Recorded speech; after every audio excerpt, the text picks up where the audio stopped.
Hello students, in this video we are going to study about the neurohormonal transmissions in the CNS. So let's start the video.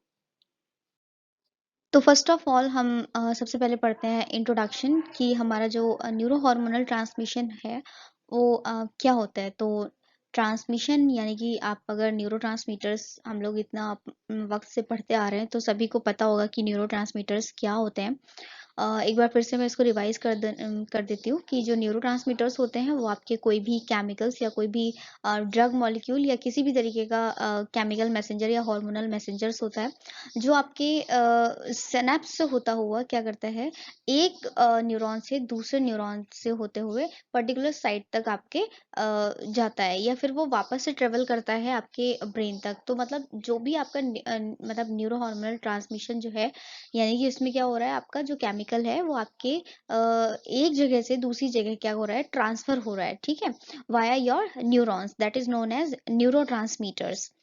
अब हम बात कर लेंगे यहाँ पर कि जो आपका न्यूरो हार्मोनल ट्रांसमिशन है वो सीएनएस में किस तरीके से होता है। So in the CNS any information is carried via synaptic transmissions as we know already know, and the neurotransmitters interact with receptors which are specific recognition sites on adjacent neurons। जो आपका CNS है, CNS में आपको पता है कि जो भी ट्रांसमिशन हो रही है इंफॉर्मेशन की वो आपके साइनेप्टिक के थ्रू ही हो रहा है, ठीक है। और जो भी आपका रिसेप्टर होता है वो क्या करता है, आपके न्यूरोट्रांसमीटर्स उसको इंटरेक्ट मतलब उससे इंटरेक्ट करते हैं रिसेप्टर के साथ, एंड देन क्या होता है, अपना पर्टिकुलर एक्शन जो है वो जाकर शो करते हैं। So on the other hand neuromodulators are released from the non-synaptic site, and these neuromodulators are chemical mediators like prostaglandins and some neuropeptides, and that are regulate synaptic transmission, जो आपके synaptic transmission को regulate करते हैं। कौन करते हैं, यानी कि neuromodulators like prostaglandins and neuropeptides. Now neuro mediators are the agent that act as a second messenger। ये आपकी सेल सरफेस पर एज अ सेकेंड मैसेंजर की तरह काम करते हैं, क्योंकि पहला जो आपका मैसेंजर है वो तो आपका रिसेप्टर हो गया जो लिगैंड को कैप्चर करके इंफॉर्मेशन आपके सेकेंड मैसेंजर तक मतलब क्या करेगा, ट्रांसफर कर देता है। और फिर सेकंड मैसेंजर क्या करेगा, सेल के अंदर की जितनी भी चीज़ों को मॉड्यूलेट करना होता है वो सेकंड मैसेंजर ही इन्फॉर्म करता है, ठीक है। And mediating intracellular events following pre post synaptic activity of the neurotransmission. Now most of the neurotransmitters are neuromodulators recognized in the CNS as recognized in the CNS or also present in the periphery either as autocoids or neurotransmitters in the autonomic nervous system, and the function of these central neurotransmitters may vary from their counterparts present in the periphery। तो जो आपके neurotransmitters हो गए उसमें क्या है, neurotransmitters and जो neuromodulator हैं वो क्या करते हैं, आपके ब्रेन में जाके एक तरीके से रिकग्नाइजेशन साइट की तरह काम कर रहे हैं, क्योंकि जो रिसेप्टर हैं आपके वो क्या है, वो आपके इंटरेक्ट करते हैं जो आपके हॉर्मोन्स या फिर जो आपके ड्रग मॉलिक्यूल्स हैं उनको लेकर। एंड यही इंटरेक्शन जो है अल्टीमेट आपका एक तरीके से कॉम्प्लेक्स बनवाने के बाद में, और जो भी आपको रिजल्टेंट जो रिस्पॉन्स चाहिए होता है वो आपको उस पर्टिकुलर साइट पर मिल जाता है। नाउ कुछ एग्जांपल्स की बात करती हूँ मैं यहाँ पर जो आपके न्यूरोट्रांसमीटर्स और न्यूरोमोड्यूलेटर्स की तरह काम करते हैं। लाइक मेजर न्यूरोट्रांसमीटर्स की बात करें तो एसिटाइल कोलिन, कैटाकोलामाइन, 5-HT जो आपके हाइड्रोक्सी ट्रिप्टामिन हो गया, गाबा आपका gamma amino butyric acid, glutamic acid and aspartic acid, ये सब आपके मेजर न्यूरोट्रांसमीटर्स होते हैं।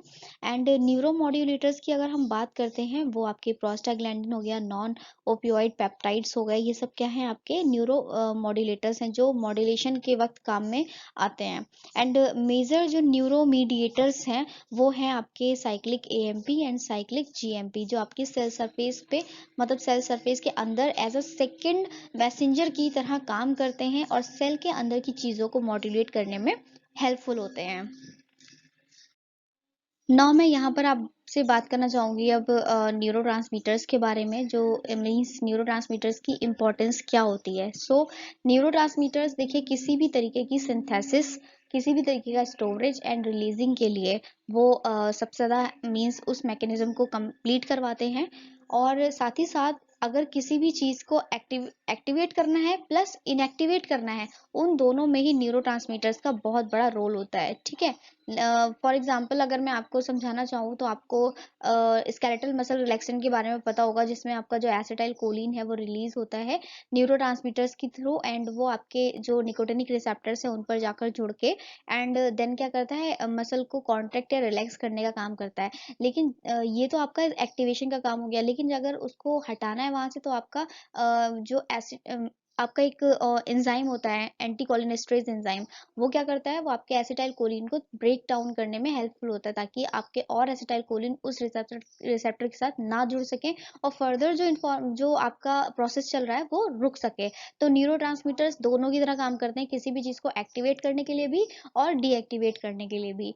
Recognition of receptors pre synaptic and post synaptic, ये न्यूरोट्रांसमीटर्स जो होते हैं ये रिसेप्टर्स को एक तरीके से याद कर लेते हैं कि कौन से रिसेप्टर्स पे हमें जाना है, कहाँ पर हमारी बाइंडिंग मतलब होनी है एंड कहाँ पर हमको कॉम्प्लेक्स बनाना है, ये सब कुछ इनको पहले से ही रिकग्नाइज होता है। Now recognisation of agonist and antagonist, और इनको ये भी पता है कि अगर किसी चीज की प्रोसेस को करवाना है तो एज अ एगोनिस्ट काम करना है, एंड अगर किसी चीज को रोकना है तो एज अ एंटागोनिस्ट जो है वो काम करते हैं। तो इस तरीके से न्यूरोट्रांसमीटर्स जो है वो आपके सीएनएस के अंदर पूरा वर्किंग करते हैं और सारी चीज़ों को स्टोरेज करने में, सिंथेसाइज करने में, एक्टिवेट करने में एंड डीएक्टिवेट करने में अपनी इम्पोर्टेंस को मतलब अपने रोल को वहाँ पर प्ले करते हैं।